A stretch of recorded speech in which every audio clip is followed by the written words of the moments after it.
precious. Ayan.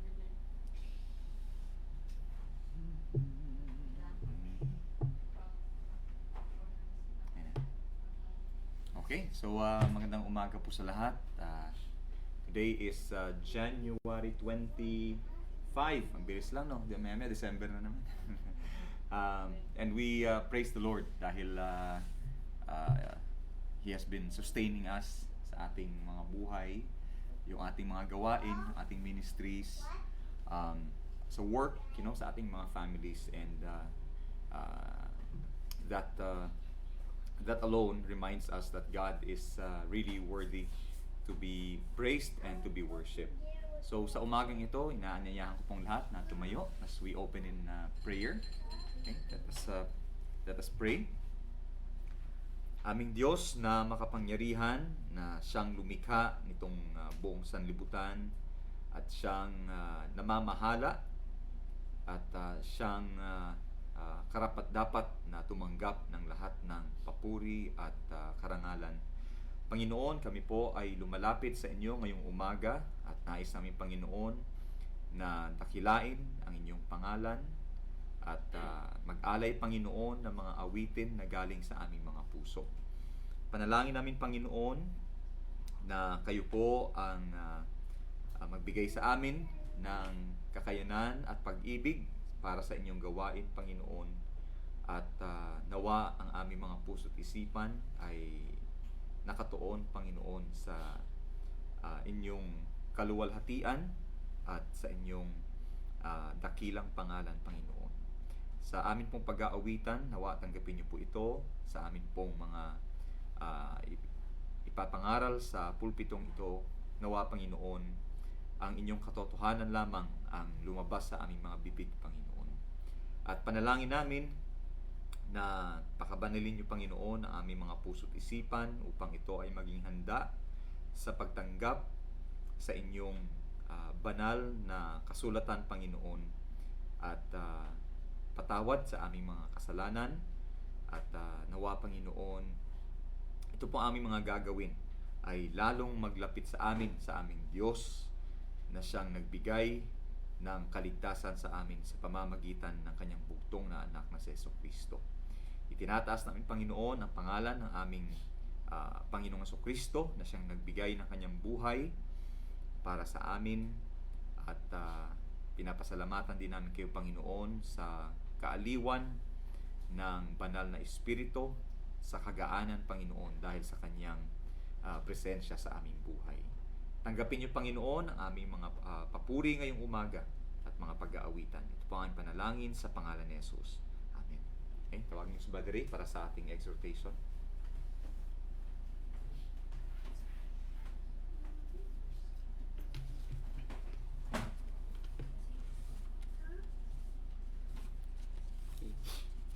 Magandang umaga po sa ating lahat. I would like to invite you to open your Bible po sa Book of Psalms, chapter 119. So, I'd like to invite you to read and exhort with me sa verses 17 to verse 24. Psalm 119, verses 17 to verse 24.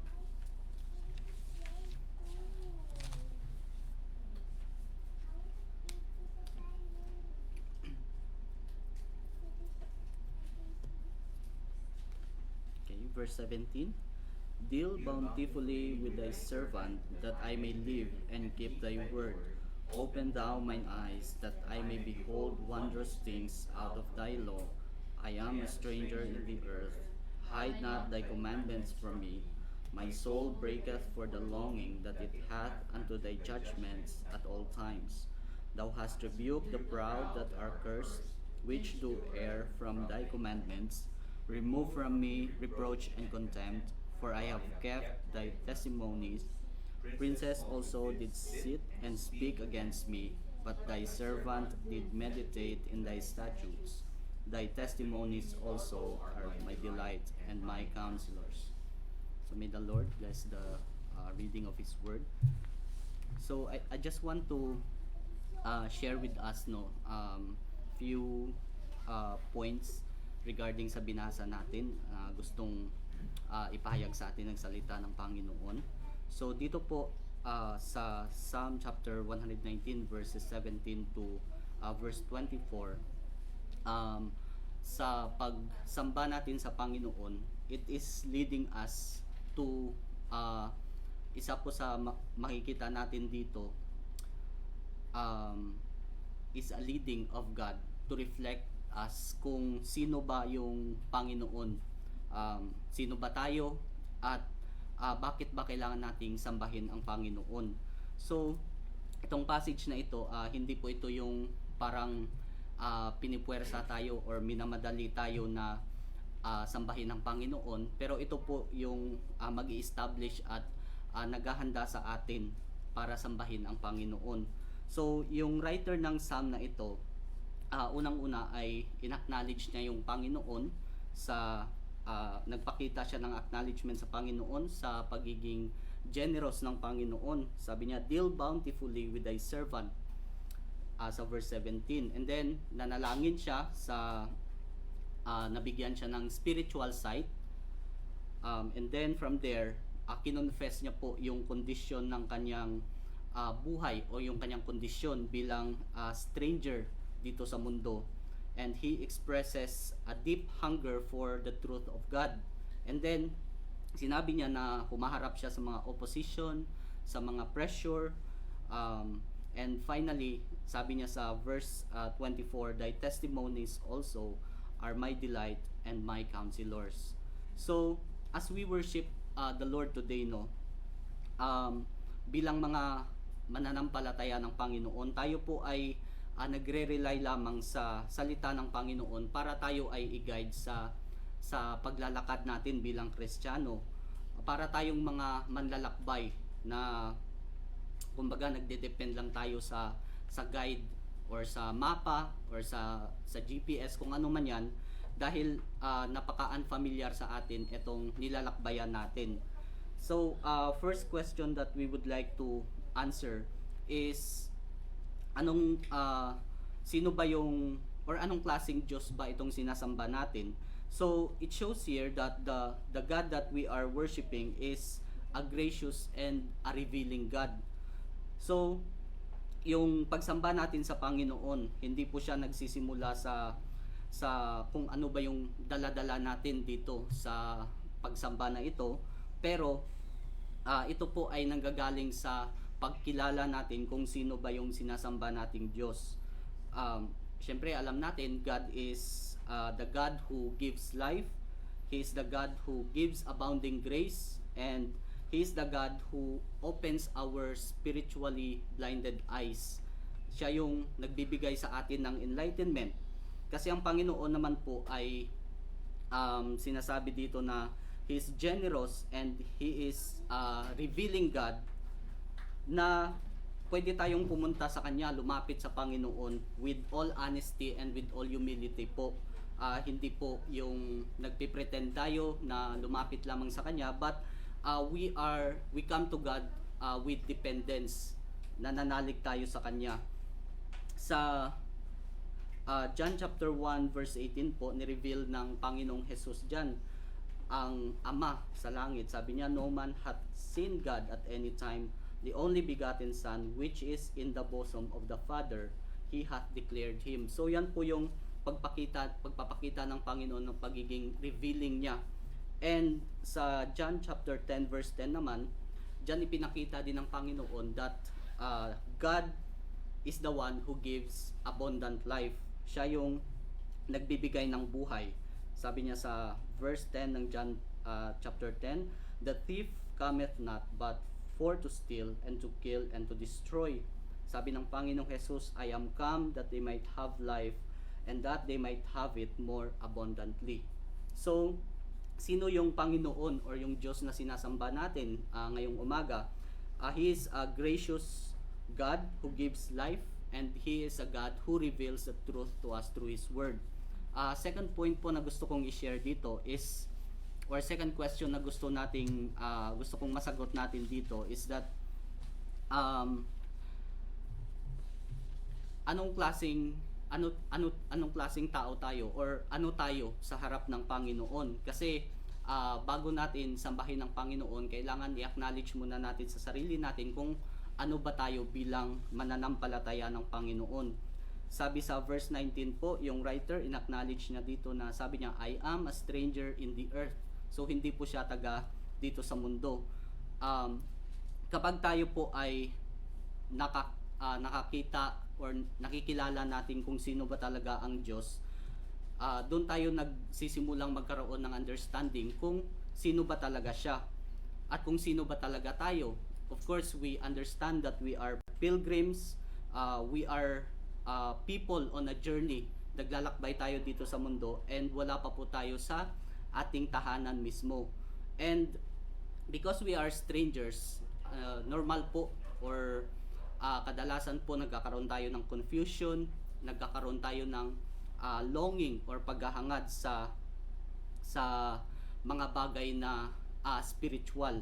Tulad ng sinabi ng writer dito, sabi niya, my soul breaketh for the longing that it hath unto thy judgments at all times.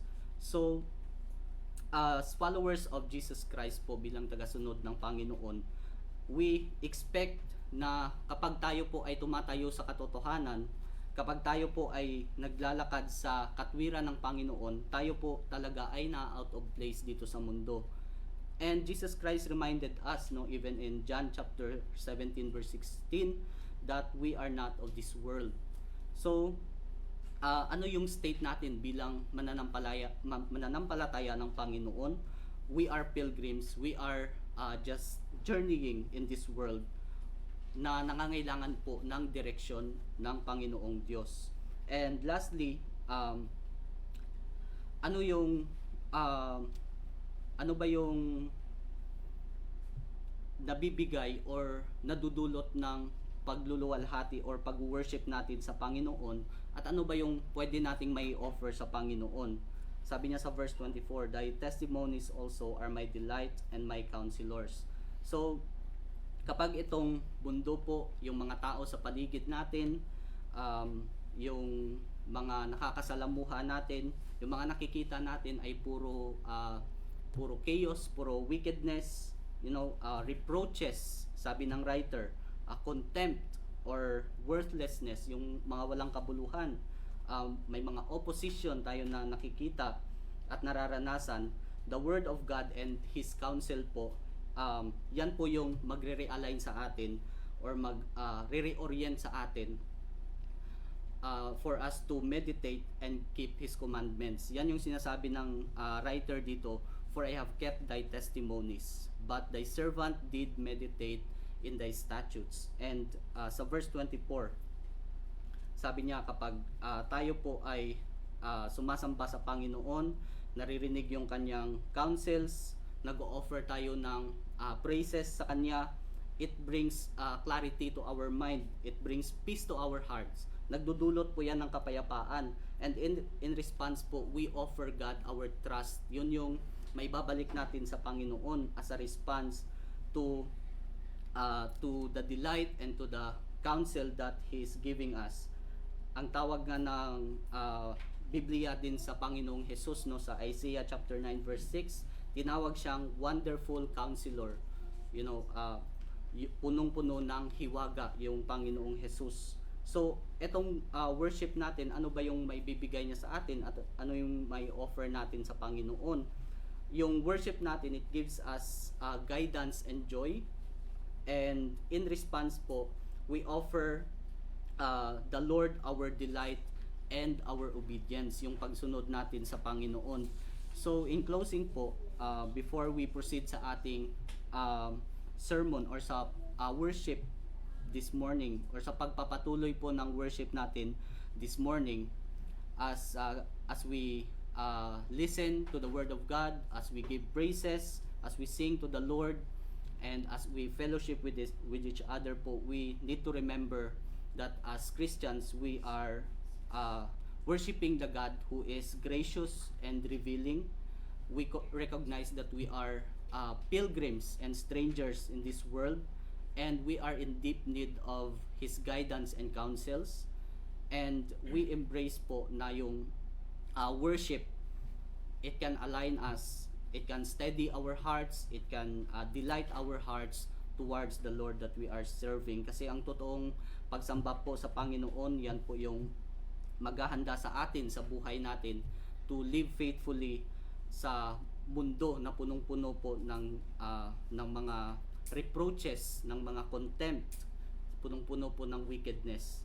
So, knowing that we serve and worship the God who is gracious and revealing, and knowing our need for alignment to His truth every day po, and delight that our worship can give God into our life despite the wickedness sa mundong ito, and sa paninirahan natin bilang mga pilgrims.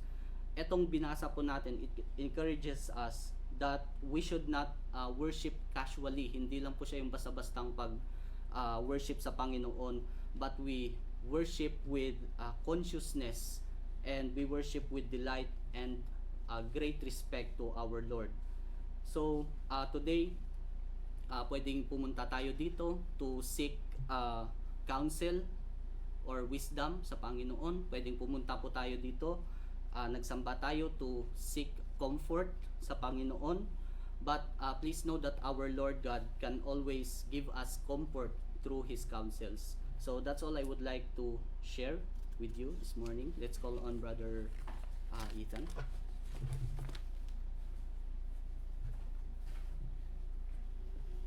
Morning po sa lahat. Our first song is hymn number 476.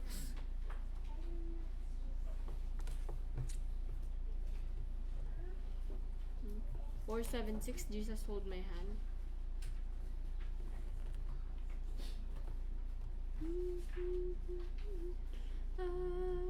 As I travel through as I travel through this pilgrim, there is a friend who walks with me. As I travel through this pilgrim land. Number 476, ready now, sing. As I travel through this pilgrim land, There is a friend who walks with me, leads me safely through the sinking sand. It is the Christ of Calvary. This would be my prayer, dear Lord, each day to help me do the best I can. For I need thy light to guide me day and night.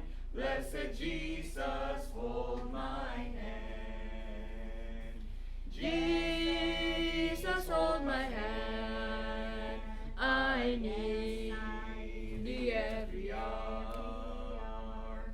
Through this pilgrim land, protect me by thy far. Hear my feeble plea, O Lord, look down on me. When I kneel in prayer, I hope to meet you there. Blessed Jesus, hold my hand. Let me travel in the light divine, that I may see the blessed way. Keep me that I may be holy, thine, and sing redemption song someday. I will be a soldier brave and true, and ever firmly take my stand. As I onward go and daily meet the foe, blessed Jesus, hold my hand. Jesus, hold my hand. I need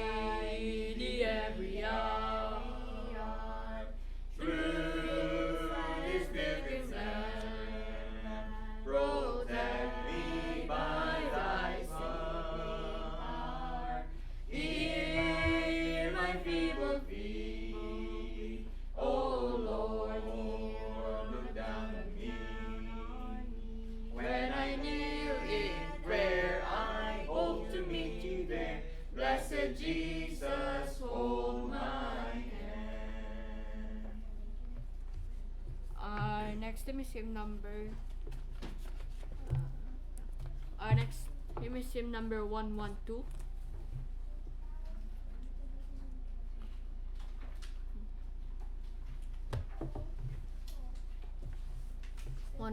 Come and dine. Jesus has a table spread where the saints of God are fed. Jesus has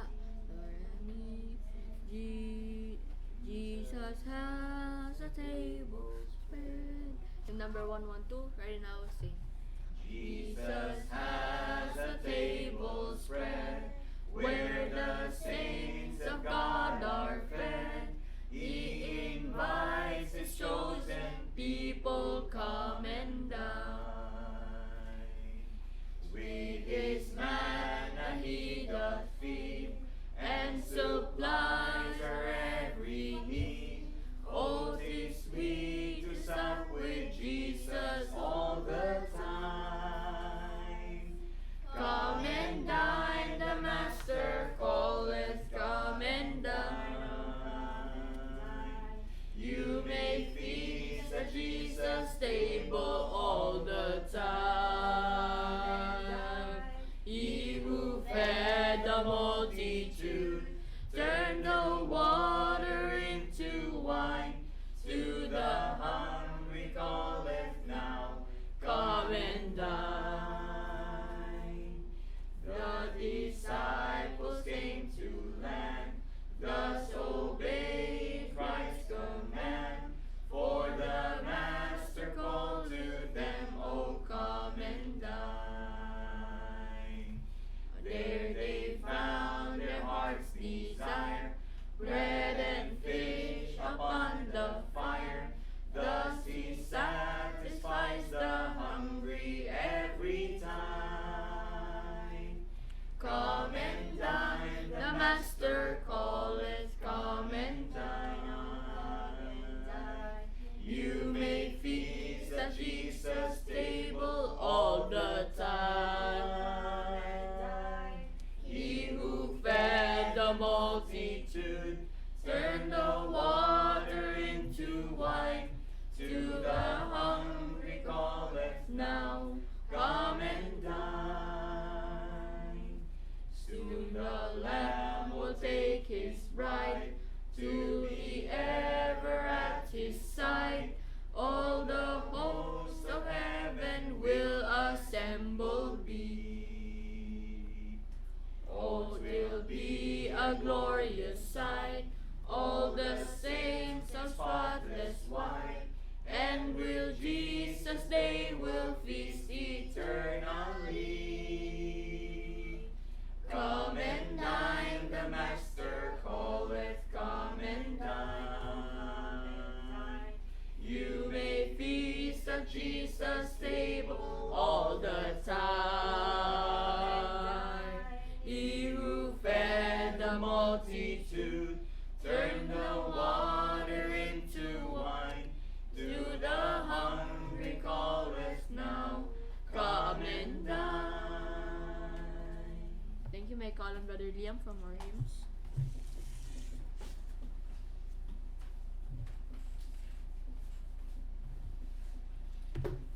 Morning sa lahat. Our next hymn is hymn number 4.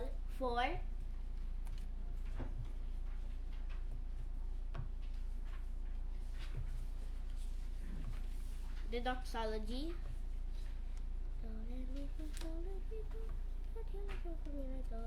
Praise God from whom all blessings flow. Let us sing this 2 times. Ready, sing. Praise God from whom all blessings flow. Praise Him, all creatures here below. Praise Him above, ye heavenly hosts. Praise Father, Son, and Holy Ghost.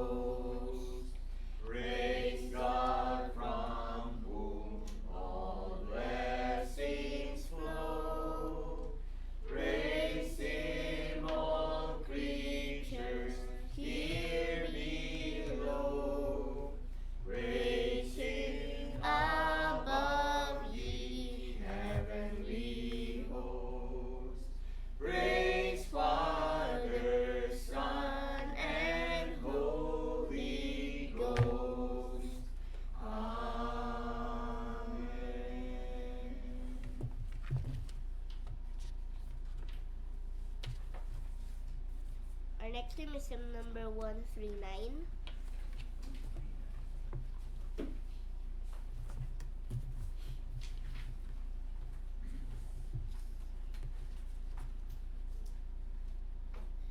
Redeemed, how I love to proclaim it. Hymn number 139, Redeemed.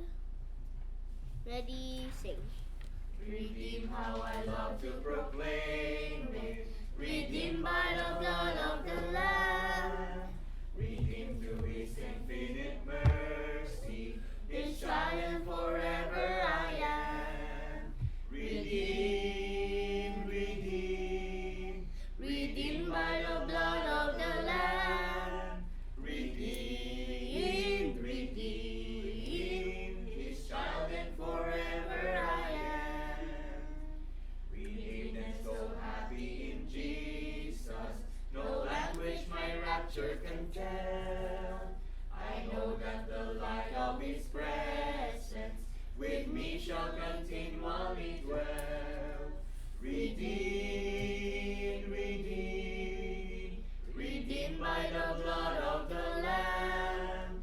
Redeemed, redeemed, His child and forever I am.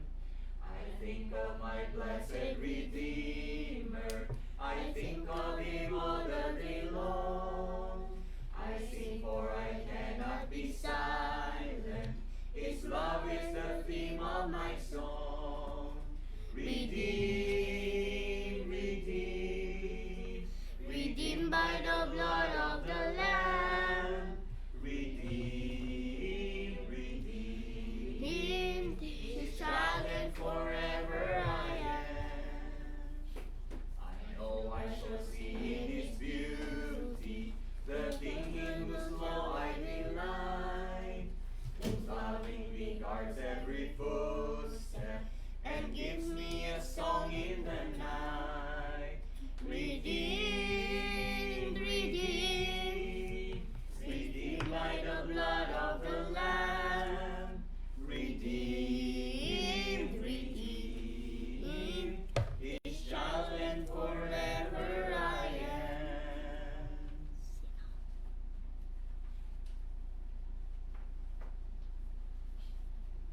Let's call on Elder Dan.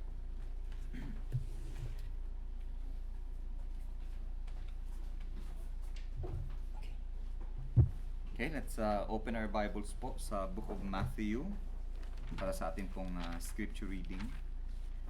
Matthew chapter 5. Okay, Matthew 5 verses 13 hanggang 16. Okay, Matthew 5 13 to 16.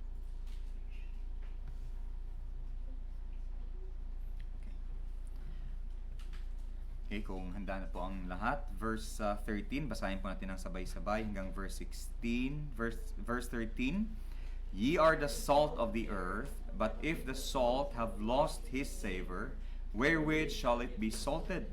It is thenceforth good for nothing, but to be cast out and to be trodden under foot of men.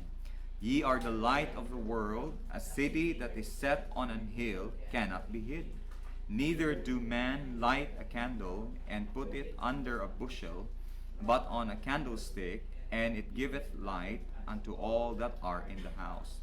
Let your light so shine before men, that they may see your good works and glorify your Father which is in heaven. Okay, may the Lord bless the reading of His Word.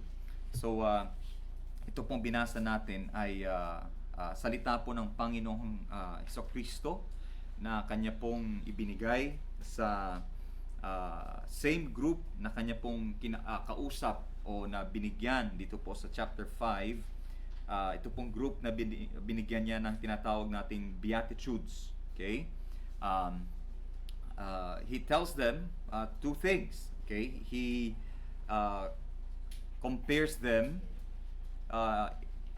into two things. Sabi niya, number one, sabi niya, ye are the salt of the earth. Okay? Ye are the salt of the earth. And number two, sabi niya, ye are the light of the world.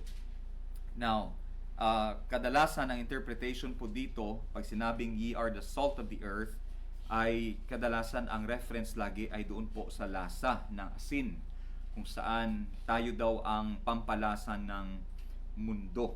But I believe, kung napapansin ninyo, the verses before that ay patungkol po sa pag-uusig ng mundo sa mga mananampalataya. Sabi niya, blessed are they which are persecuted for righteousness' sake. Verse 11, blessed are ye when men shall revile you and persecute you, okay, and say all manner of evil against you falsely for my sake. And in verse 12, sabi niya, rejoice and be exceeding glad, for great is your reward in heaven, for so persecuted they the prophets which are before you. So kung mapapansin nyo, ang pinanggagalingan po ng pag-uusig o ng persecution ng mundo laban sa mga mananampalataya ay walang iba kundi yung kanilang kasamaan. Okay? Sa John chapter 3, mababasa po natin na sinasabi ni Jesus Christ na galit at iniiwasan at kinamumunghian ng kadiliman ang liwanag. And so that explains why they persecute Christians. It's because they hate Christians because of the evil that is within them. Okay? And without the Christians in the world, at kung hahayaan lamang ng Panginoon na manaig po ang kasamaan sa mundo, ay tuluyan pong masisira ang mundo.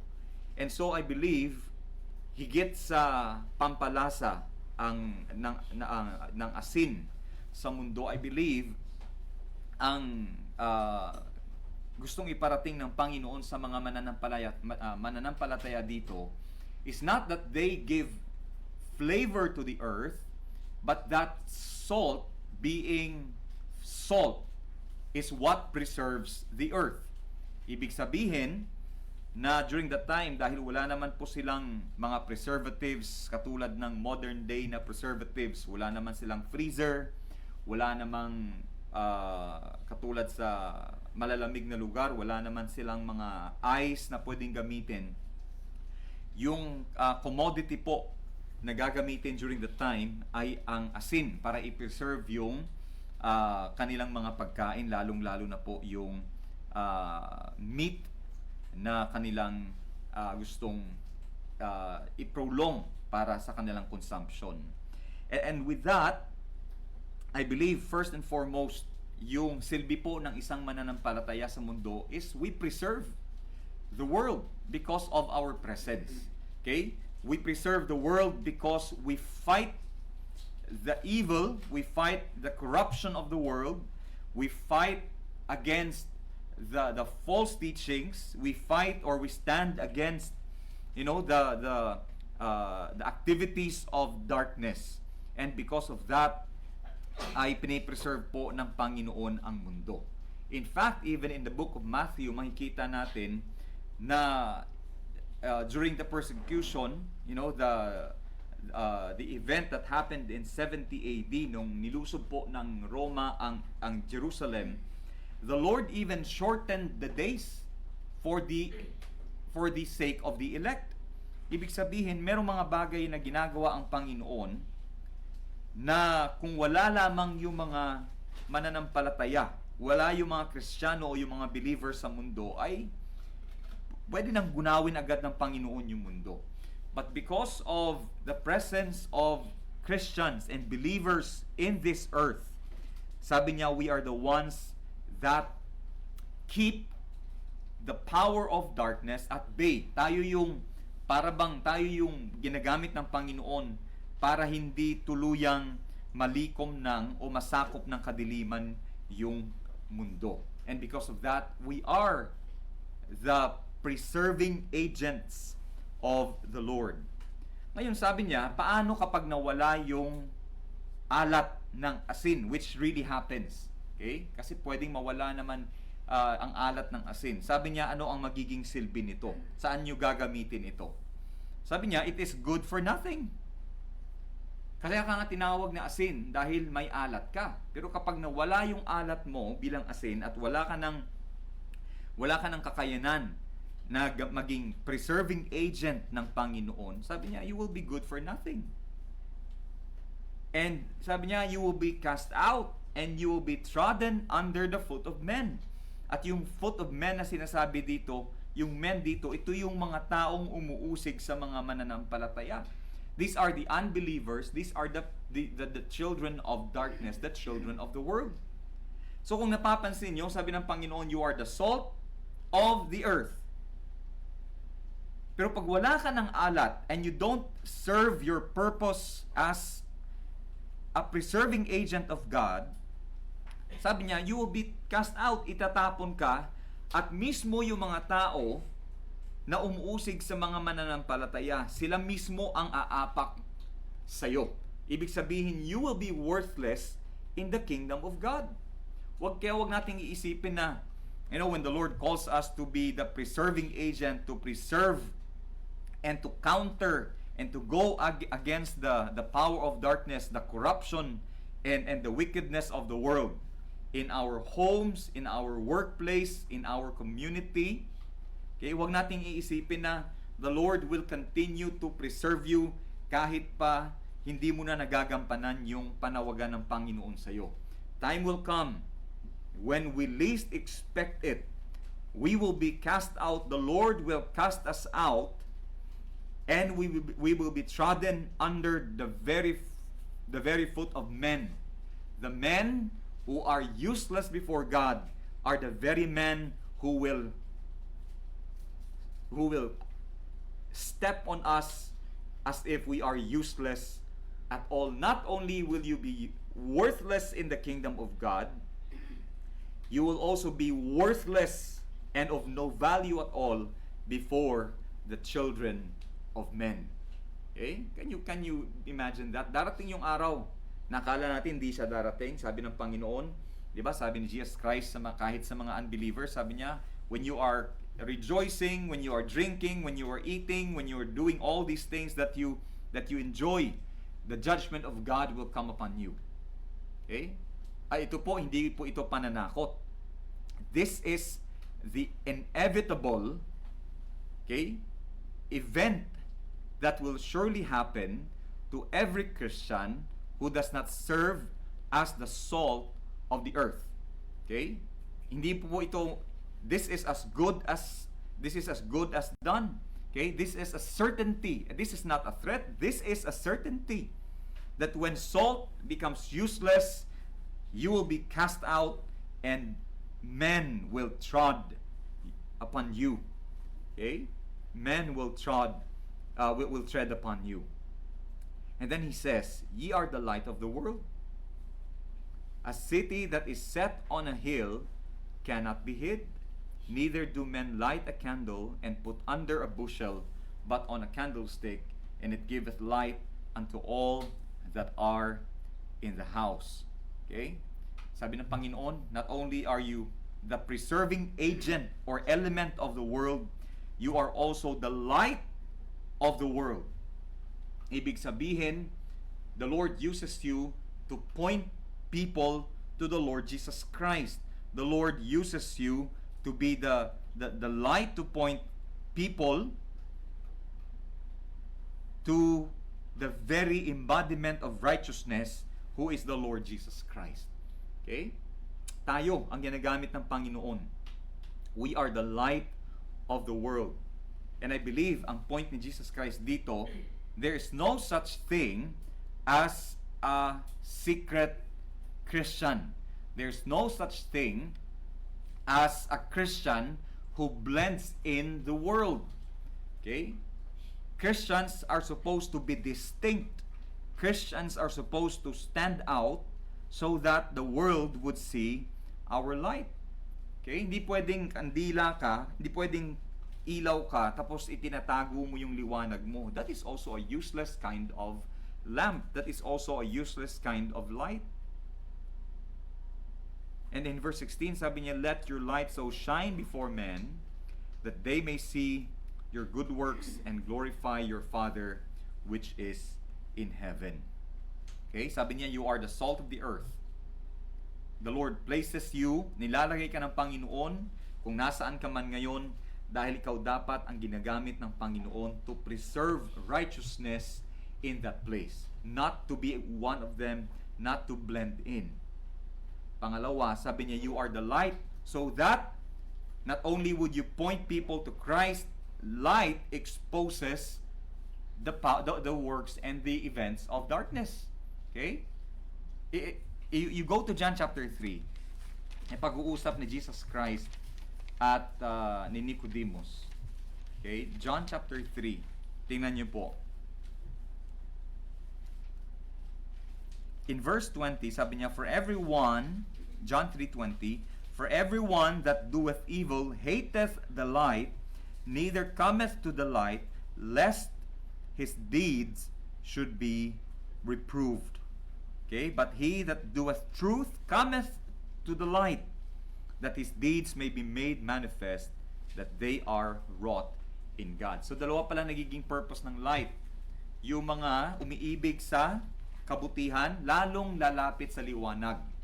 At yung mga gumagawa ng kasamaan ay lalayo at magtatago sa liwanag dahil i-expose ng liwanag yung kanilang mga gawain. Okay? So let us ask ourselves, are we truly serving as the preserving agents or elements of the Lord kung saan tayo nilagay ng Panginoon?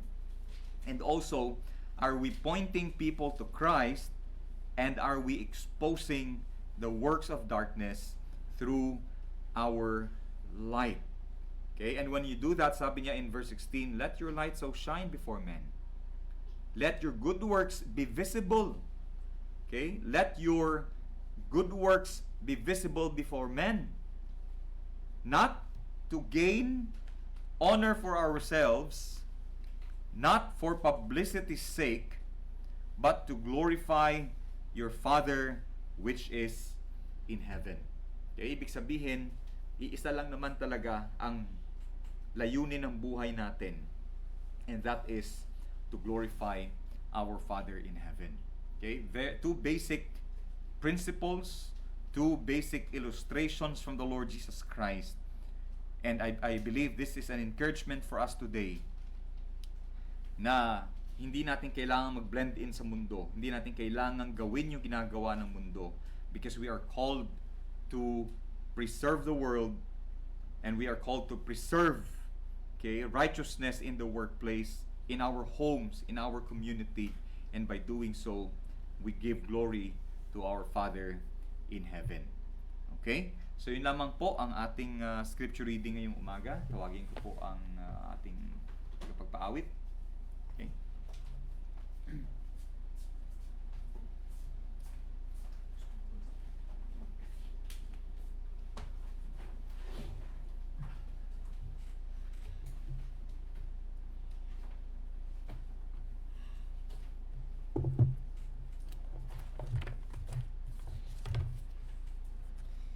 Our next hymn is hymn number 155.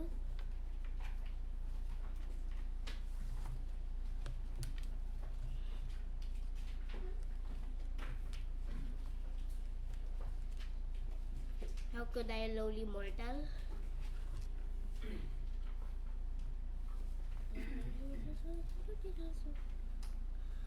How can I, a lowly mortal? Hymn number 155. Ready, sing. How can I, a lowly mortal, born on earthly form of clay, seek to praise the Lord Jehovah, who has turned my night to day.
Elder Dan again for our sermon this morning.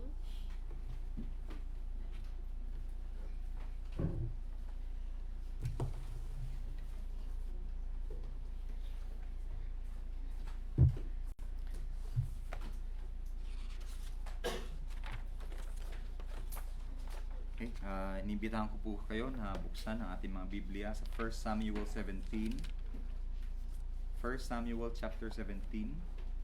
At we will take our message from verses 12 hanggang 31. Okay, it's 1 Samuel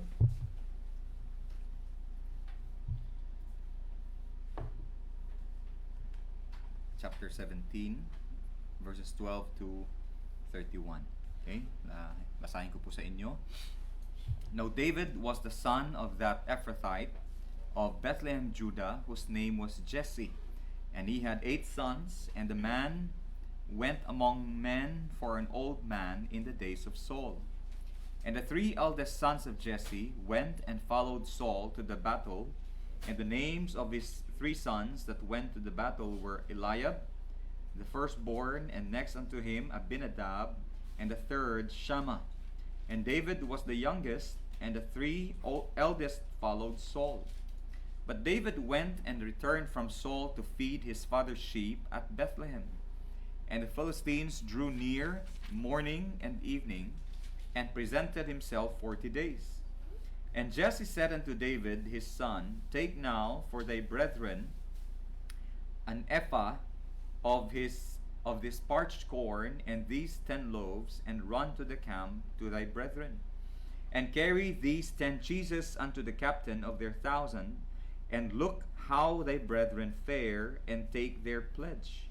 Now Saul and they, and all the men of Israel, were in the valley of Elah, fighting with the Philistines.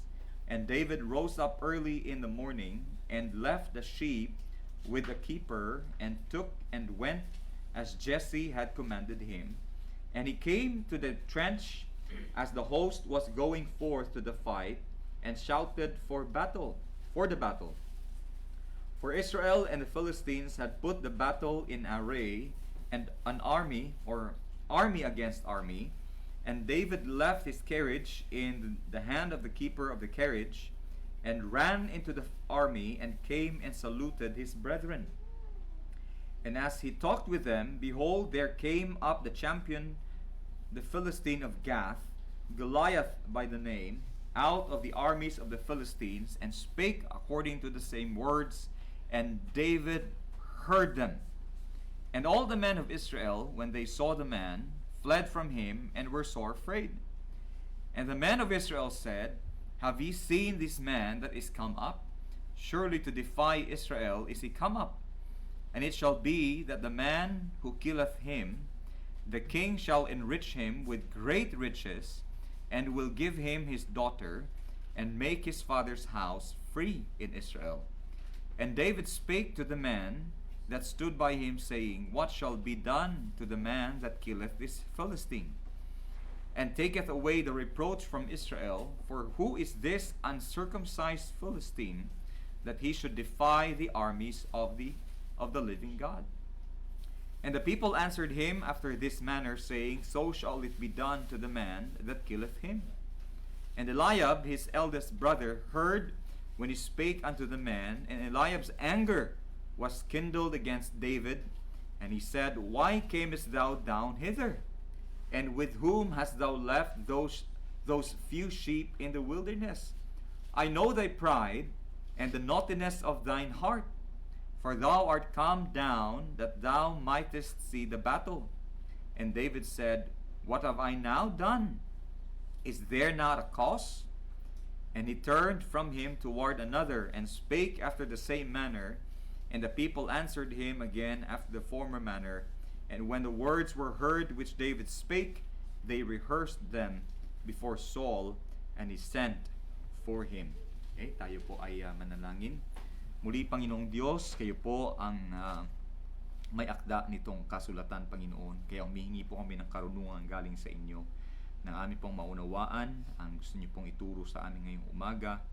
At nawa, Panginoon, anuman mga balakid at anuman, Panginoon, ang mga bagay na nagdadala, Panginoon, ng pagkabagabag at pagkabalisa sa amin, Panginoon. Tulungan niyo po kami na mag-focus sa inyo at sa inyong mensahe ngayong umaga. Tulungan niyo, Panginoon, ang inyong mga ngaral at tulungan niyo din po itong aking mga kapatid kay Kristo. Sa kanyang pangalan, ito po ang aking panalangin. Amen. Okay? So, last Sunday po, na-establish natin ang credentials at ang profile ni Goliath, no? Nagkaroon po tayo kahit paano yung visual na basis sa kung gaano ba katangkad at gaano ba malakas, okay? At gaano ba imposibleng matalo ng isang ordinaryong sundalo ang katulad ni Goliath. Kaya ang mensahe po natin ngayong umaga ay may introduce na rin po si David dito, no? Sa kwentong ito. And so the title of our message is David, What Do You See? Okay? David, What Do You See? Now, kung naalala po ninyo, ang background picture po natin last Sunday ay same pa din. Pero kung meron po kayong magandang memory, kung napapansin nyo, ay lalo ko pong medyo ginawang blurred yung naging silhouette na lang si Goliath. Because I want you to see that when God is with us, especially with David, when God is with a person, okay, ang bagay na kinakatakutan ng taong walang Diyos ay nagiging parang shadow na lamang. Okay? It doesn't take its fearful stature, okay? Yung mga bagay na nagdadala ng panginginig sa taong walang Diyos. Kapag ang tao ay lumalakad sa Diyos, ang mga bagay na kinakatakutan niya ay nagiging malabo o nagiging nawawala po yung kanyang parang horrifying o yung kanyang nagiging terrifying or terrorizing effect. Okay? Isa po sa kinagigiliwan naming palabas recently ay isang series. Ang title po nito ay yung High Potential. Okay? Si Sister Haya tawag niya High Precision. Sabi ko High Precision, laboratory yun. Okay? Itong palabas yung High Potential. Ito po yung it's a show about a woman na siya po ay isang cleaning lady, no? Parang janitress lamang sa isang kumpanya. O in that show, isa po siyang cleaning lady sa isang police station.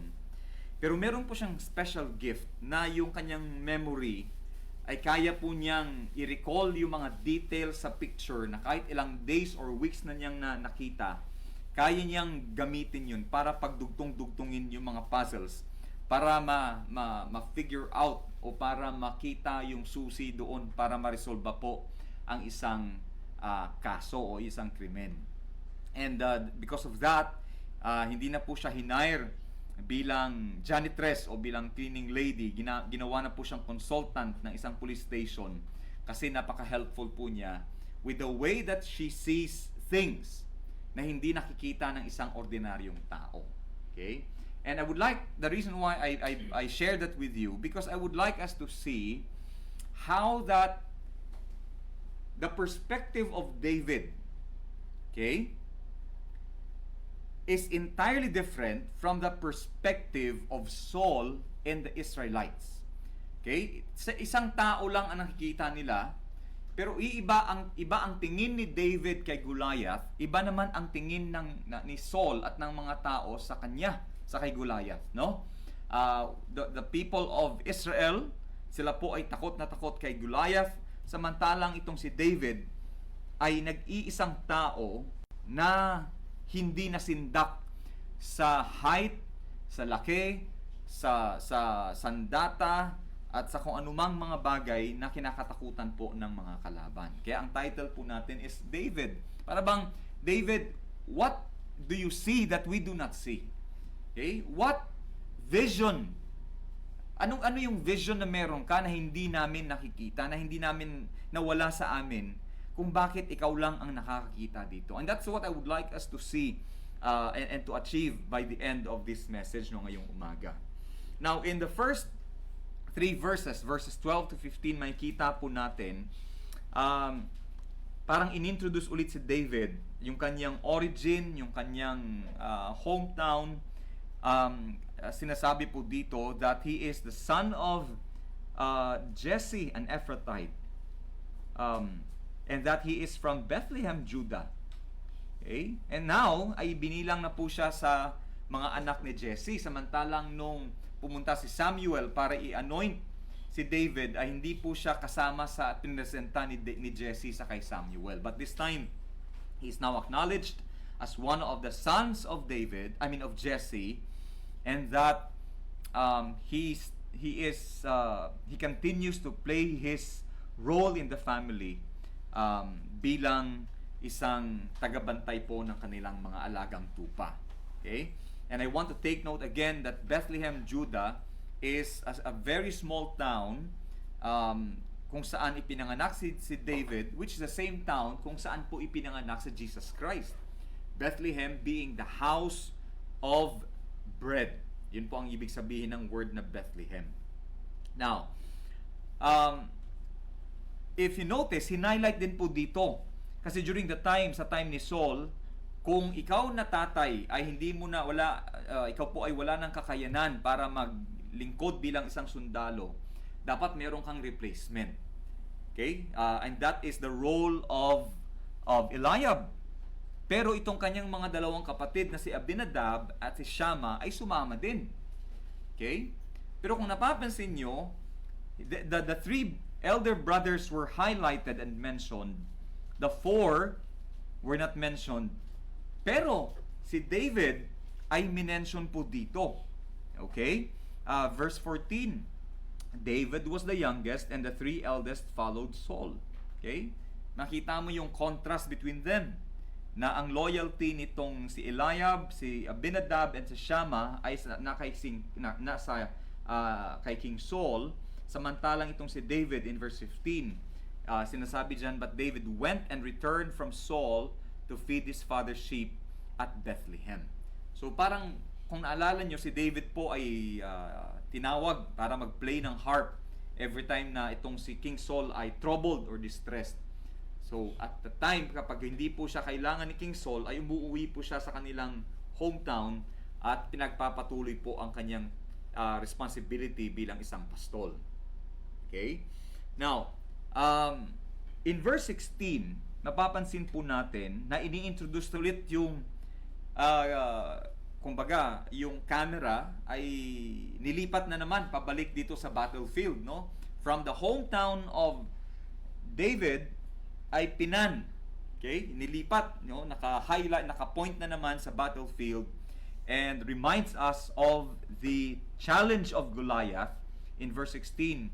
And it says, he drew near morning and evening and presented himself 40 days. Okay? Every day, tatayo. Okay? Every day, tatayo si Goliath, magbibihis, pupunta sa gitna, at magcha-challenge, sa mga Israelita for 40 days. Okay? And, can you imagine si Goliath, no? Hindi siya napagod for 40 days. Yun ang ginagawa niya. Babangon, maliligo, susuot yung kanyang mga armor, pupunta sa gitna, and then he would say the same script over and over. Okay? Expecting that someone would finally stand up to fight against him. But then it takes us back to the hometown of David. Okay? Ganda, no? Ganun, parang pabalik-balik yung kwento. Verse 17, it says, and Jesse said unto David his son, take now for thy brethren an ephah of this parched corn and these 10 loaves, and run to the camp to thy brethren. Now, yung distance po ng Bethlehem, Judah, which is the hometown of David, pamunta sa Valley of Elah, ay nasa 20 kilometers. Okay? Nasa 20 kilometers ang layo niyan. And ang binigay na responsibility dito kay David ay maging errand boy. Okay?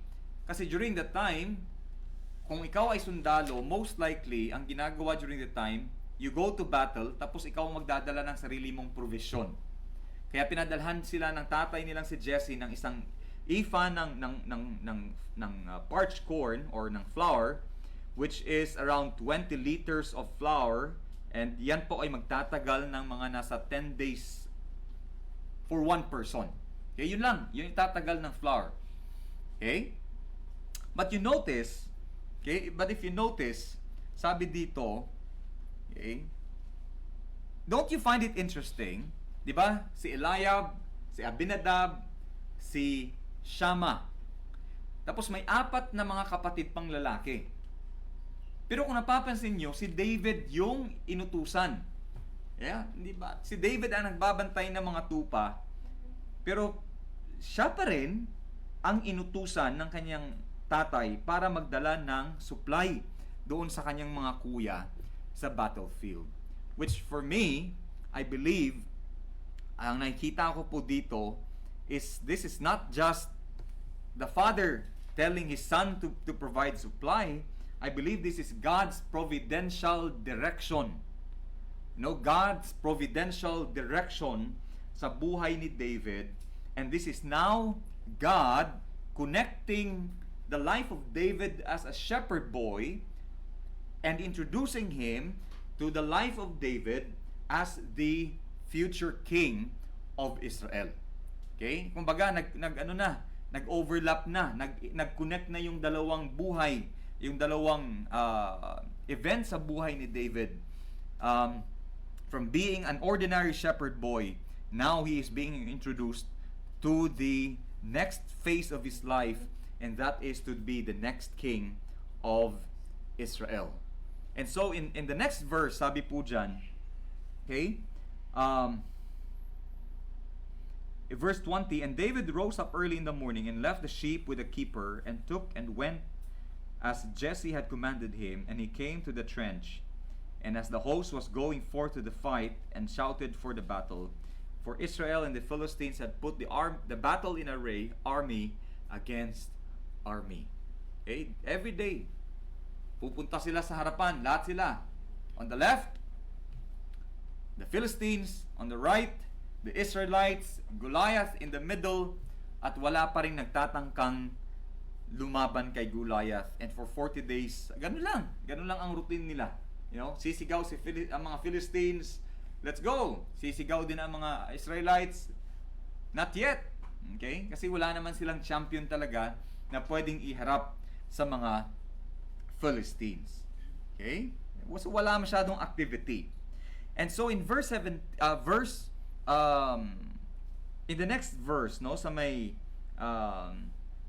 verse 23. Kasi iniwan ni David pagdating niya sa battlefield, binigay niya yung supply, you know, sa keeper ng supplies, and then he went straight to his brothers. And then habang kinakausap niya yung kanyang mga kapatid, narinig niya ulit. Narinig ni David for the first time yung challenge ni Goliath. Okay? Narinig niya.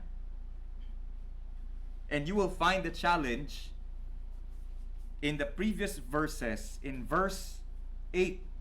Okay, in chapter 17, verse 8, and he stood and cried unto the armies of Israel and said unto them, why are you come out to set your battle in array? Am not I a Philistine? And ye servants of Saul, choose you a man for you, let him come down to me.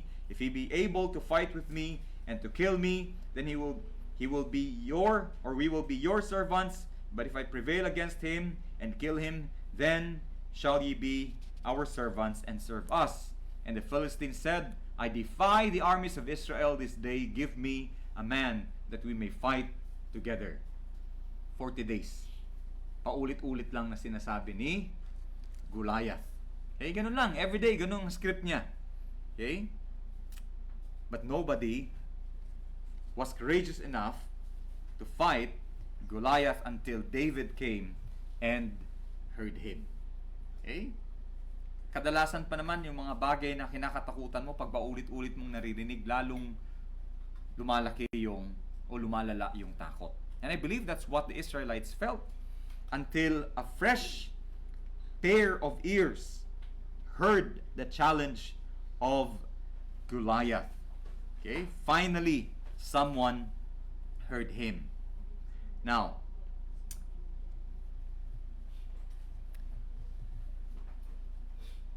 can you imagine? Kadalasan yung mga sundalo, kapag naging maganda yung digmaan, pag uwi niyan ay tuwang-tuwang kinikwento yan sa mga anak nila, sa mga pamilya nila, kasi they want to appear, to appear to be the hero in their stories. Can you imagine itong mga sundalo, no, for 40 days and 40 nights? Tapos, since walang lalaban kay Goliath, tapos nagsiuwian na lang sila. Tapos sasabihin ng mga anak, Daddy, kwento mo naman nangyari doon. Okay? Ano kaya kwento ng mga sundalo, no? Sabihin lang ng mga sundalo, well, sumigaw yung mga Philistines na, tara na, lalaban na. At kayo, anong sinabi nyo? Wala kami masabi kasi takot na takot kaming lahat. Okay? Can you imagine the frustration of the soldiers during that time? That's why naglabas na ng reward si King Saul. Okay, take a look at verse 25. Kasi lahat sa verse 24, lahat takot na takot kay Goliath, lahat tumatakbo kay Goliath, and in verse 25 naglabas na po ng reward si King Saul. Sabi niya, kung sino man ang makakapatay dito kay Goliath, sabi niya, payayamanin ko. The king will enrich him with great riches and will give him his daughter. Tatlo yung rewards. Payayamanin ng hari, ipapaasawa ng hari yung kanyang anak na babae, at magiging malaya ang pamilya ng sundalong ito. Ibig sabihin, in the third reward, hindi na sila magbabayad ng kanilang taxes sa hari. Okay? Diba? Naalala nyo ang reminder ni Samuel sa mga Israelites, pag nagpumilit kayong magkaroon ng hari, yung mga anak nyo, ipapadala nyo, yung mga ani nyo, ipapadala nyo, magbabayad kayo ng ganito. Sabi ni Saul, pag isa sa iyo nakapatay dyan, yung buong pamilya niya, magiging malaya na hindi na magbabayad.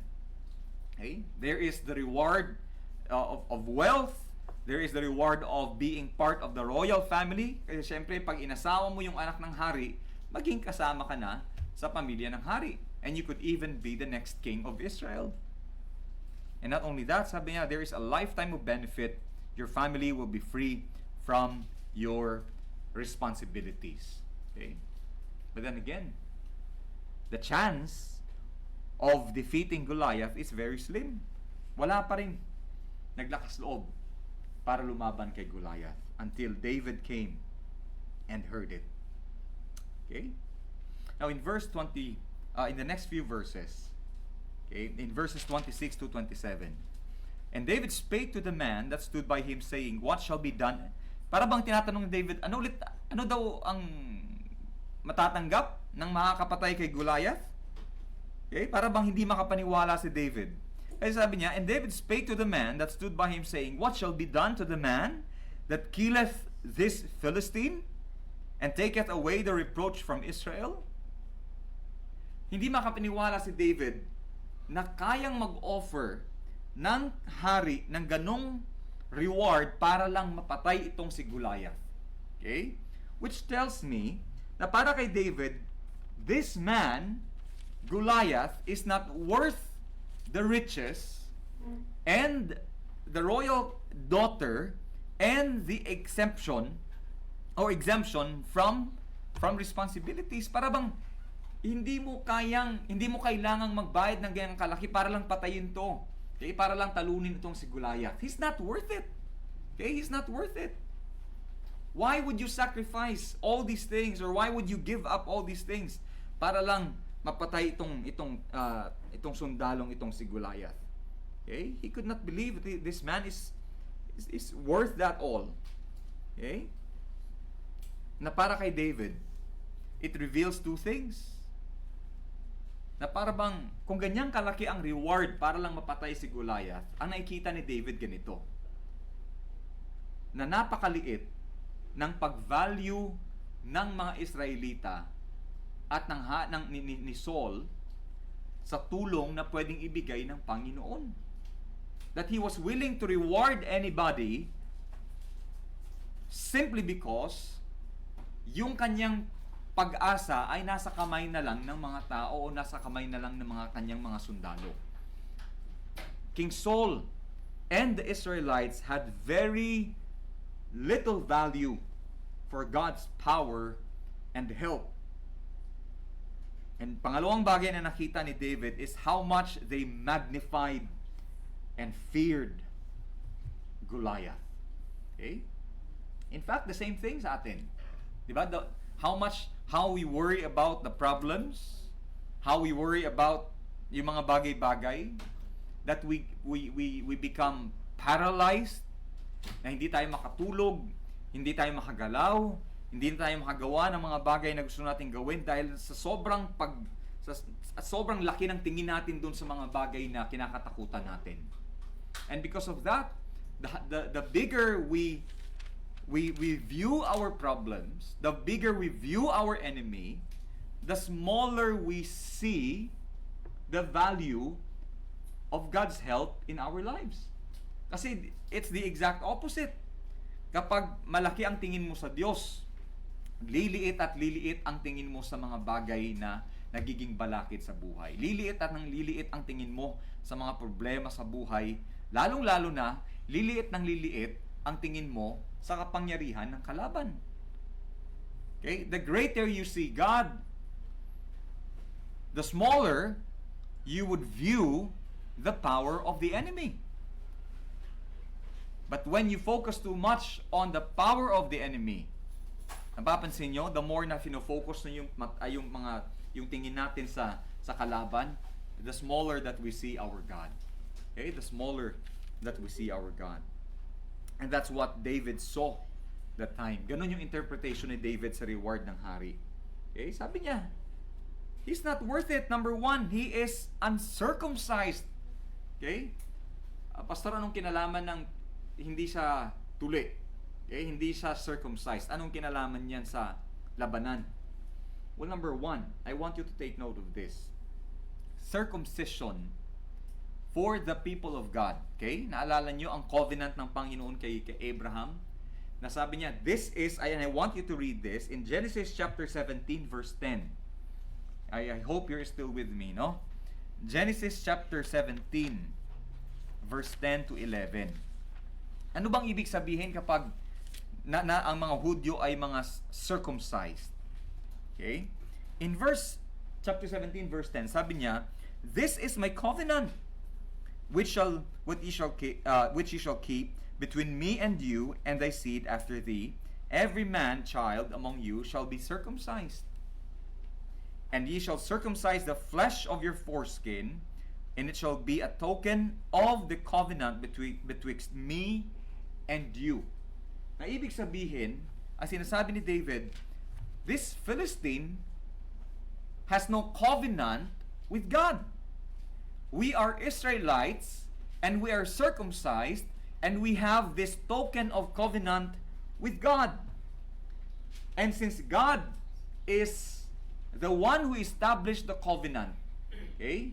Ibig sabihin niyan, tayo ay nasa pangangalaga ng Panginoon. We are circumcised, we are the people of God, we are the covenant people of God, and we are under the care of God. And because of that, I believe you can relate with this no sa Zechariah chapter 2 verse 8. Okay, Zechariah chapter 2 verse 8. Tinawag kasi ng Panginoon ng Israel, sabi niya, Israel is the apple of mine eye. Okay? Napapansin nyo, pag biglang may pumutok, may tumalsik, may biglang lumiwanag, anong unang nagre-react sa atin? Mata. Kasi mata ang gusto nating unang protektahan. Kung may pinakamabilis na reflexes sa atin, yung eyelids natin para protektahan yung mata. Nung sinabi ng Panginoon that Israel is the apple of my eye, hindi po siya yung apple na mansanas. Ang ibig sabihin yan, yung pinakasentro ng mata natin. Na ibig sabihin, Israel is as important as the center of the eye of God. Israel as important as the very eye of God. And Zechariah chapter 2 verse 8, sabi niya, for thus saith the Lord of hosts, after the glory that the glory hath sent me unto the nations which spoiled you. For he that toucheth you toucheth the apple of his eye. Okay? Di ba, minsan may mga biruan, sige nga, kung matapang ka nga, sige nga, anuhin mo yung tenga niya. Okay? Pero try mo yung mata. Okay? Try mong galawin o kantiin yung mata ng tao. Makikita mo na he will do everything in his power to protect his eye. And can you imagine, sabi ng Panginoon, he who touches or who spoils, yung sisira at gagalaw sa Israel, ay para nilang ginalaw ang aking mata. And that's what David knows. That the uncircumcised Philistine is not under the covenant care of the Almighty God of Israel. And not only that, he mentioned that he is not just uncircumcised, he is also a Philistine. Okay? Which means, parang gustong sabihin ni David, the God of the Philistines, or the gods of the Philistines, are not just dead gods, but they are non-living gods. Okay? Kasi pag sinabi mong patay, ibig sabihin yan noon buhay, tapos later on namatay. But the gods of the Philistines are non-living gods. Naalala nyo si Dagon, the fish god? Nilagay na yung Ark of the Covenant sa harapan ni Dagon, and then kinabukasan si Dagon bumagsak sa harapan ng Ark of the Covenant. I believe David was reminding them, the Philistines serve non-living gods. Tayo, we are serving the living God. We are serving the creator of the universe. We are serving the God who promised us his covenant. We are serving the God who is the Savior of the Israelites. Iba ang perspective ni David. Okay? Iba ang nakikita ni David. Now, there's a break here in the story. Okay? There's a break in the story between Eliab, yung panganay, and David. Okay? Kasi nung ini-encourage ni David, parang ang ginagawa kasi ni David dito, nakikita niya, nanginginig sa takot yung mga Israelita. Hinihikayat niya. Okay? And he was encouraging them to be courageous and to fight the Philistine. Pero itong si Eliab, naging iba yung take. Okay? Feeling ko isa sa mga reasons dito ay pinanggagalingan is that si David kasi yung in-anoint ni Samuel to be the next king. Okay? Baka medyo kinimkim ni Eliab yun. And so in verse 28, ang sabi dyan, and Eliab, his eldest brother, heard when David, or when he spake unto the men, and Eliab's anger was kindled against David. Okay? Sobrang nagalit si Eliab kay David, na hindi nga sila magalit-galit doon kay Goliath, pero dito sa kapatid niya, nagalit si Eliab. Sabi niya, ba't ka kasi pumunta dito, David? Why are you here? Why? Sabi niya, why camest thou down hither? Ba't ka nandito, David? At sino yung nangangalaga? Sino nagbabantay doon sa kakapiranggot nating tupa? Who takes care of the few sheep in the wilderness? Tapos sabi ni Eliab, nako David, alam ko yung kayabangan mo. I know thy pride and the naughtiness of thine heart. Okay? Parang pinaparating ni Eliab, sabi niya, alam ko, hindi ka na makontento dun sa buhay bilang tagabantay ng tupa. Gusto mo talaga dito ka kung nasaan yung action, kung nasaan yung excitement. Pero kung napapansin nyo, di ba, kahit sa workplace, lahat sila takot, di ba? Dito sa kwento, lahat sila takot, tapos may dumating na malakas yung loob. Parang kadalasan sa workplace, napapansin nyo, pag yung nakasanayan, yung mga tao ay mga tatamad-tamad, tapos biglang may dumating na masipag, galit na galit sila dun sa masipag, kasi ngayon mapipilitan silang gumalaw dahil may isang tao na nagiging productive sa trabaho. O pag yung opisina puno ng petics, alam mo yung inuubos lang yung oras matapos maging na dumating yung alas 5 para maka-out. Okay? Tapos may isa na masipag, na seryoso sa trabaho, Ngayon, pinagtutulungan nila, no? Lahat sila pinag-uusapan, chinichismis nila, ginagawan ng kwento. Ang tawag pa na sa ganyang klaseng tao, pabibo. Okay? Sip-sip. Diba? Which shows us that the inactive are always against the active. The fearful are against the courageous. Yung mga petics against doon sa productive.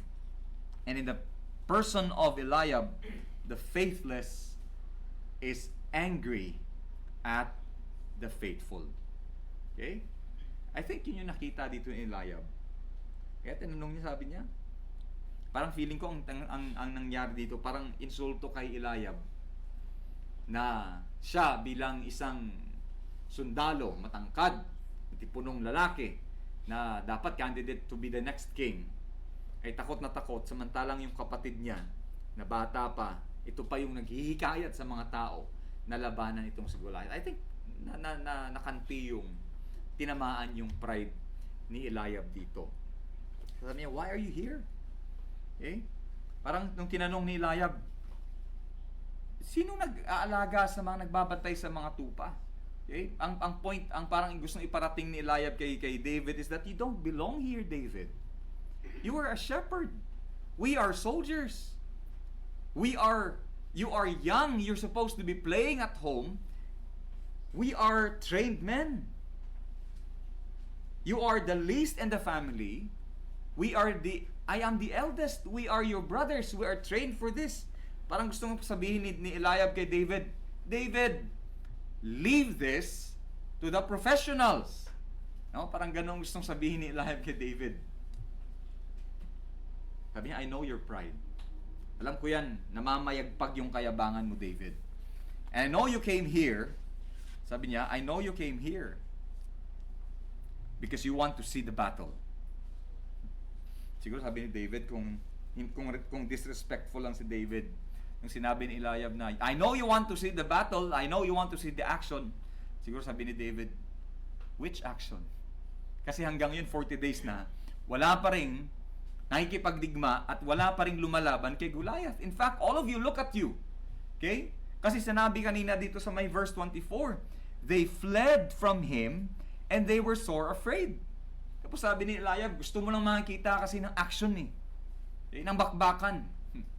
Ay David siguro, anong bakbakan? Wala nga sa inyong gumagalaw. Okay? And sabi ni Eliab, sabi niya, I know your heart. Pero I think, ako nakikita ko dito, na ang ini-expose talaga dito ay yung condition ng puso ni Eliab. Napapansin nyo, kadalasan, inaakusahan natin ang ibang tao sa mga bagay na tayo mismo ay guilty. Okay? Kadalasan ganyan. We accuse others of the very sins and the very weakness that we ourselves possess and harbor. Okay?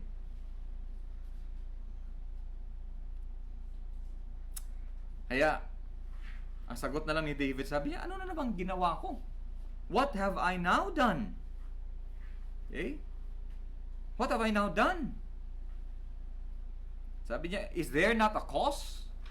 Wala bang rason para hikayatin ko ang mga kapwa na mo sundalo para labanan, na lumakas yung loob para labanan si Goliath? Is there not a cause? Don't we have a cause to come out and be courageous? Don't we have a cause to trust the living God? Sabi ni David. Don't we have a cause to defend the reputation of the covenant people of God? And don't we have a cause to fight for the honor of the glory of our God? Okay?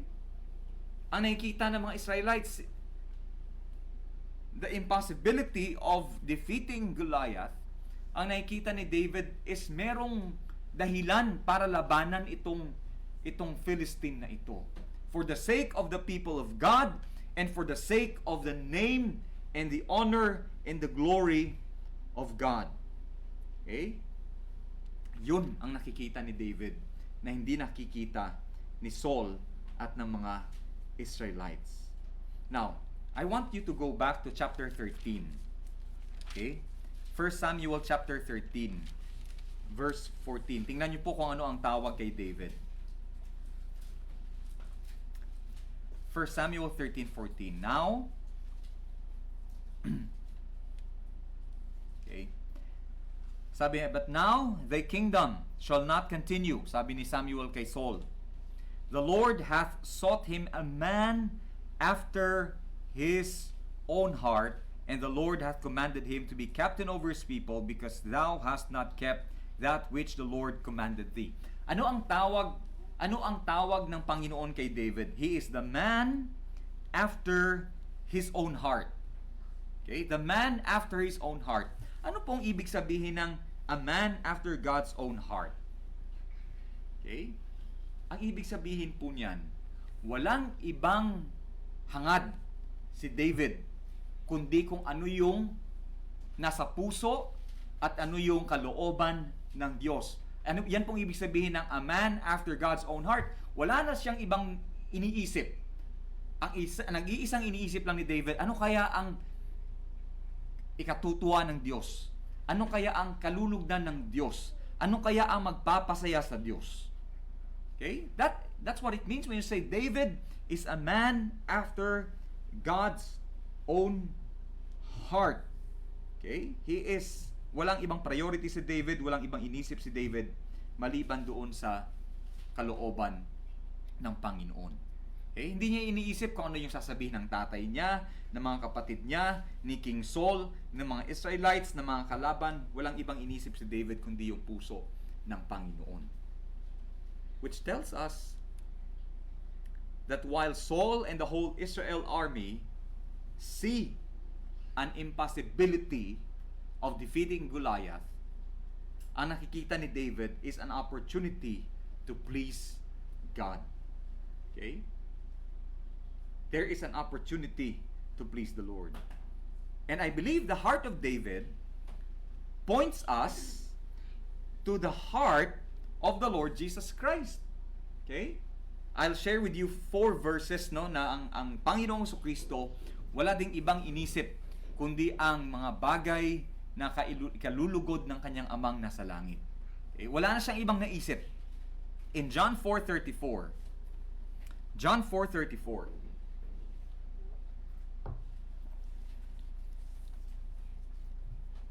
when Jesus was speaking with the woman at the well, sabi niya, Jesus saith unto them, my meat, o ibig sabihin, what satisfies me?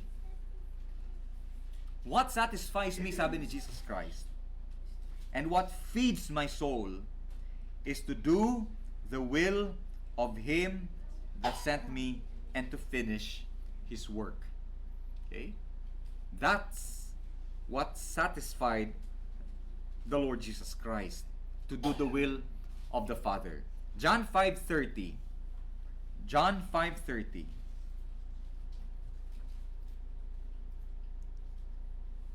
Sabi ni Jesus Christ, I can of mine own self do nothing.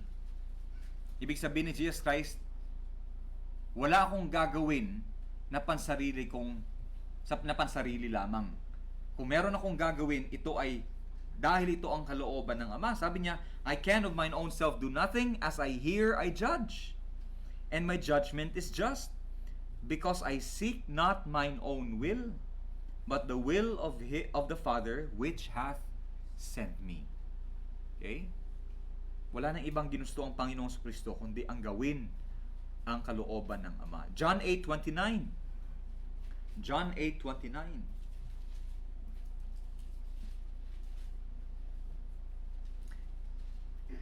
And he that sent me is with me. The Father hath not left me alone, for I do always those things that please Him. Okay? Sabi ni Jesus Christ, kaya hindi ako iniiwan ng Ama, at lagi akong sinasamahan ng Ama, dahil yun lamang mga ikalulugod ng aking Ama ang aking ginagawa. Okay? Which tells us that when we pursue or when we are after God's own heart, there is the guarantee of the Lord's abiding presence. Okay, there is the guarantee of the Lord's, indwelling with us. And in Hebrews chapter 10 verse 7, Hebrews 10:7,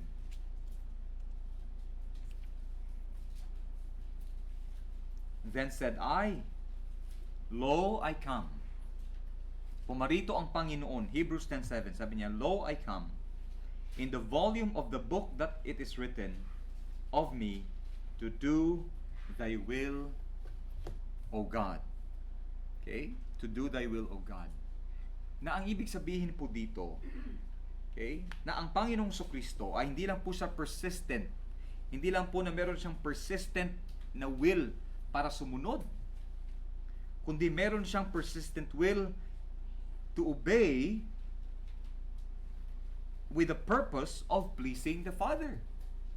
Okay? Hindi lang para sumunod, kundi sumusunod siya para ikatutuwa at ikalulugod ng kanyang amang nasa langit. Okay? Kasi pwede kang sumusunod, pero labag sa kalooban mo. Diba? Maraming ganyan. Katulad sa Old Testament. Marami namang gumagawa ng kautusan ng Panginoon, the commandments of God in the Old Testament, pero wala naman silang pag-ibig sa Diyos. Dadala sila ng iaalay nila sa templo. Marami naman doon, wala naman sa kalooban nila na para sa ikatutuwa ng Panginoon. Magdadala sila ng kanilang ikapo, magbibigay dahil lang kautusan, hindi dahil minamahal nila ang Panginoon. Okay? Or kapag may nanakaw, kailangan isoli, hindi dahil iniibig nila yung Panginoon, kundi kailangan kasing isoli, sabi ng batas. And all that. Okay? Ibig sabihin, what sets apart obedience from the law, or obedience to the law, and obedience that is Christ-like? Okay? There is the Old Testament obedience and there is the New Testament obedience. Ang pinagkaiba niyan is in the Old Testament, okay, karamihan dyan ay ginagawa lang dahil utos. Whereas in the New Testament under Christ, ginagawa natin siya. Katulad nagpagawa ni Jesus Christ dahil gusto nating malugod at gusto nating matuwa, gusto nating sumaya at gusto nating mag-glorify ang amang nating nasa langit. Okay? And so I would leave you with some insights and challenges for you to take home. Okay?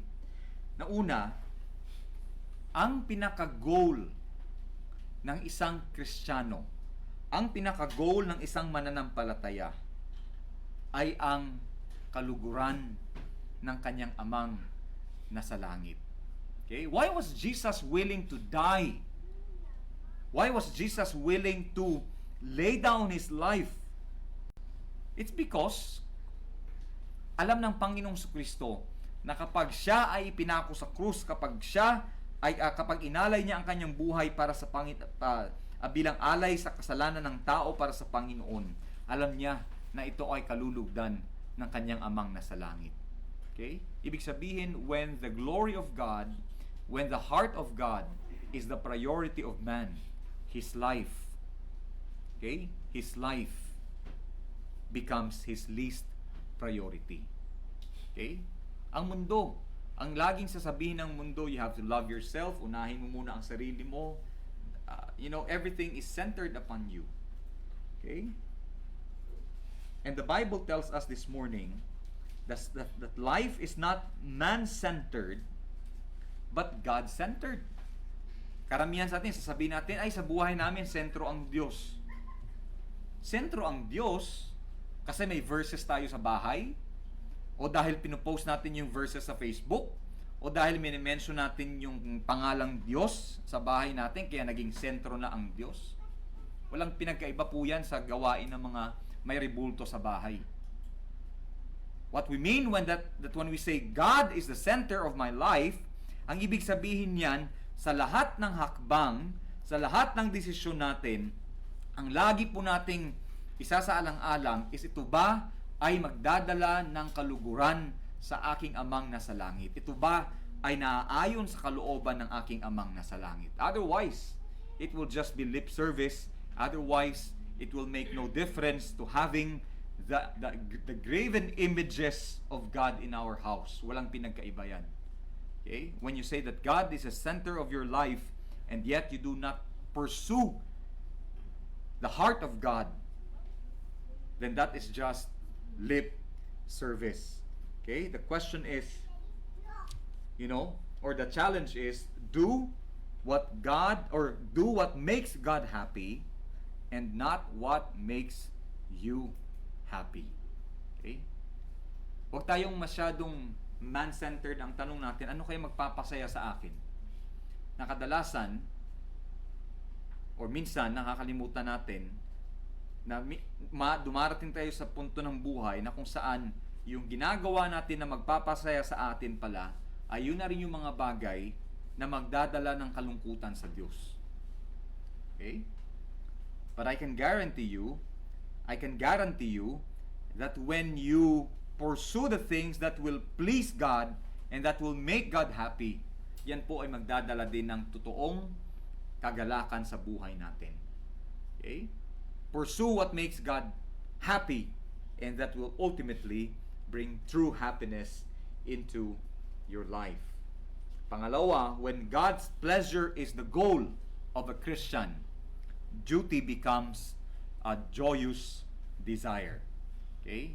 Kapag ang iniisip ng isang mananampalataya ay kung ano yung kalulugdan ng Diyos, ano yung kalooban ng Diyos, ano yung magpapasaya sa Panginoon, yung kanyang ginagawa ay hindi na po siya ginagawa bilang isang bagay na sapilitan, kundi bagay na nagdadala din ng kagalakan sa kanyang buhay.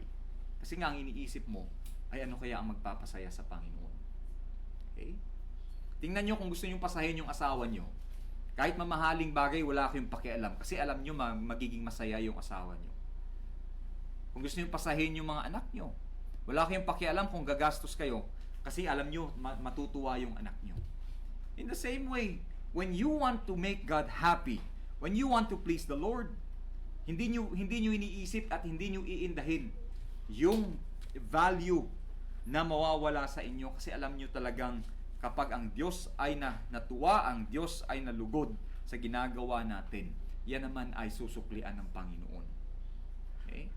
And finally, seeking to please God will cost you something. Okay? Ito yung katotohanan. Na kapag ang inuna natin ay yung kaluguran ng Panginoon, what will bring joy and happiness to the heart of God, magsasacrifice ka talaga. Magsasacrifice ka. Pero ang tanong ko sa atin, hindi ba karapat-dapat ang Panginoon para sa sacrifices natin? The Lord is worthy of whatever sacrifice we have to make. Siya nga, pinadala niya yung kanyang anak para ialay ang kanyang buhay to sacrifice Himself for our salvation.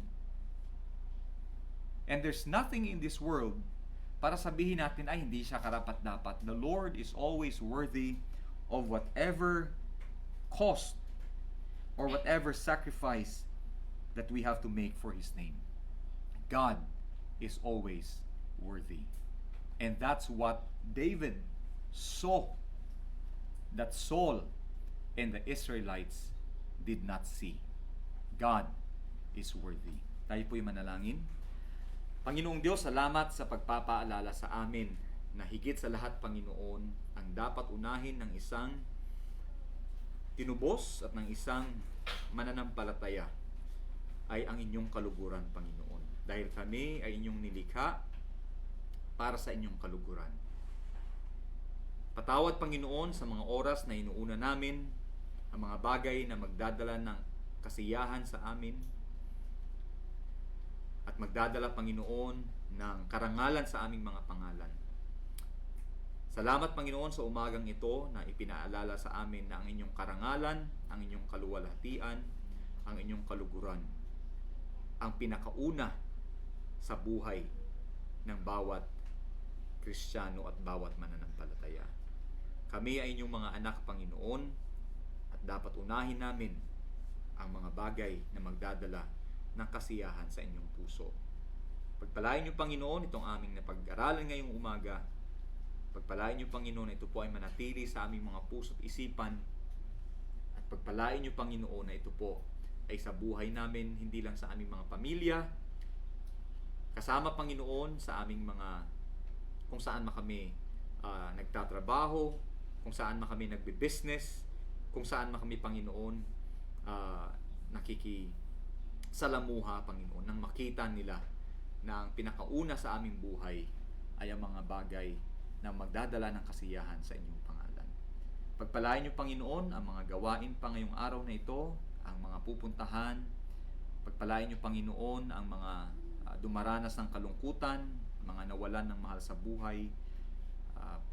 Extend niyo, Panginoon, ang inyong kagalingan sa mga may karamdaman, Panginoon. At higit sa lahat, ipakita niyo sa amin, Panginoon, ang inyong halaga sa aming buhay dahil kayo ay karapat-dapat. Ito po ang aming panalangin sa pangalan ni Jesus. Amen.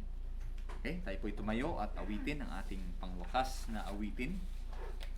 The Lord bless you and keep you. The Lord lift His countenance upon you and give you peace. And give you peace. The Lord make His face to shine upon you and be gracious unto you. Be gracious. The Lord be gracious, gracious unto you. Amen. Amen. Amen. Amen.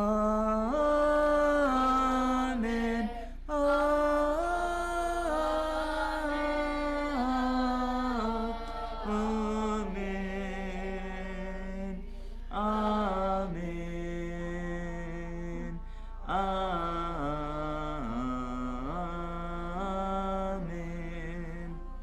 Amen. Amen.